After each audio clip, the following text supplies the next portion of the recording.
I think we're at a time of reckoning and truth, because our very survival depends on this. We spoke a lot this evening about the climate catastrophe, the recovery of children, in unmarked graves. My family, most of my family went to Labret.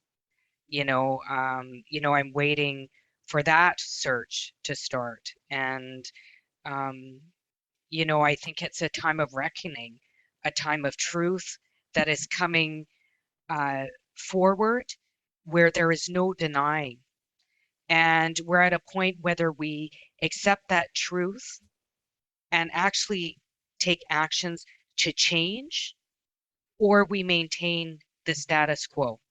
That's the point we're at. And I certainly saw in the throne speech that we're still in a place where we want to maintain the status quo, that there is a history of genocide and now a growing history of performative politics and allyship in this country.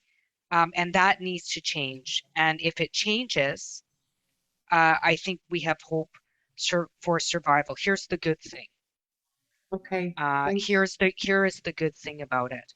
In the midst of this time of reckoning, I see growing solidarity within movements, the BIPOC movements, the climate justice movements, because now people are coming together in common cause. And the climate catastrophe, the current climate crisis, I think, is one thing that is bringing all these movements together, because you can't have one thing without the other. You know, everything is connected. The climate crisis, economic justice, social justice, uh, land, colonization, it's all in one big circle. And that circle is coming together and people are coming together. I think we need a movement. I think our very survival on Earth requires a movement and truth with action. And I see that building. And that's what gives me hope.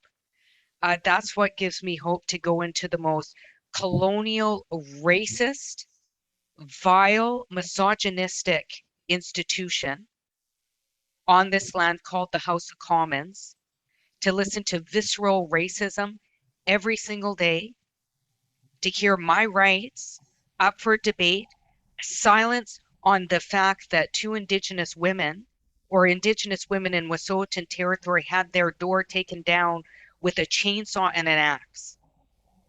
Two symbols, I can't think of any two symbols more violent than a chainsaw and an axe, to almost radio silence across the board.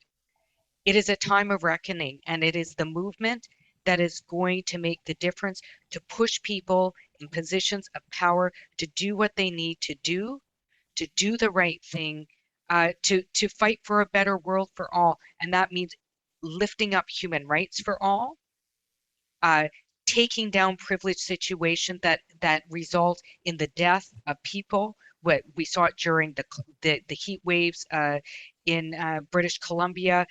Elle, you mentioned the 3 deaths happened in my riding of Indigenous people. These systemic racism kills.